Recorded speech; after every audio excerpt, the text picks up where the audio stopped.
All right, Ricky Butterworth, or it might be Cindy Butterworth, says, where do you stand on the Great Reset the Liberals are planning on introducing? Well, let me just say that, first of all, what is this Great Reset?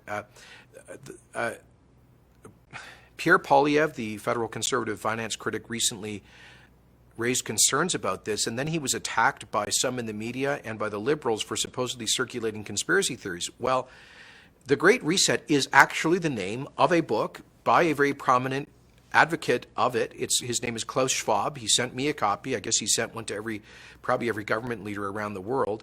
And Klays Schwab's thesis in his book is that governments and societies, the world, should, quotes, seize the opportunity of the public health and economic crisis to reimagine the world and radically change policies.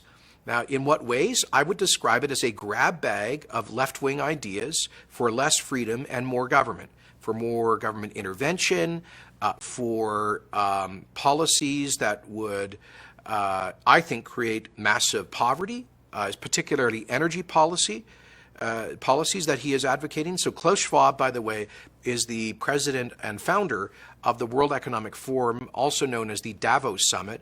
I call it the biggest gathering of global hypocrites in history.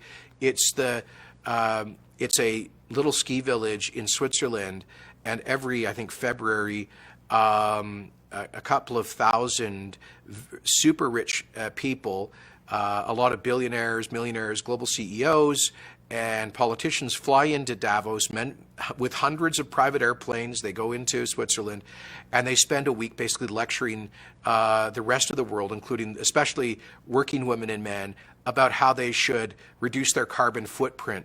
The hypocrisy in that crowd is so thick you can't even cut it with a knife. And so, no, I'm not going to be taking any policy direction from Klays Schwab or his ilk. And what I find offensive, look, the so-called Great Reset is not a conspiracy theory. It is an actual set of concrete proposals being advocated by some very influential people, and including, apparently, by Prime Minister Trudeau, who clearly alluded to it, referred to it, quoted from it, the Schwab theory, in a speech he gave to the United Nations a couple of months ago. So it's not a conspiracy theory to talk about that. Those are the folks advocating it. And I think it's perfectly legitimate for democratically elected leaders, for me to say, heck no, we're not going to exploit or take advantage of a crisis to advance a political agenda.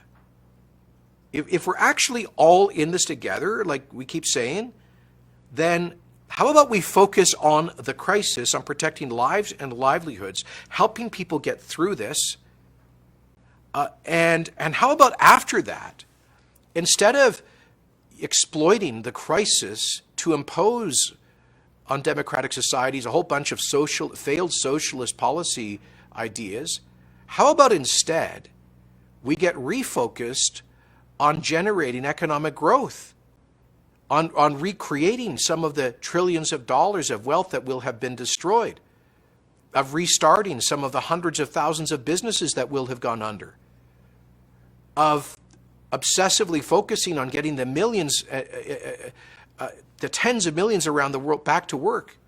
Those who have suffered most in the COVID era have been the poorest around the world.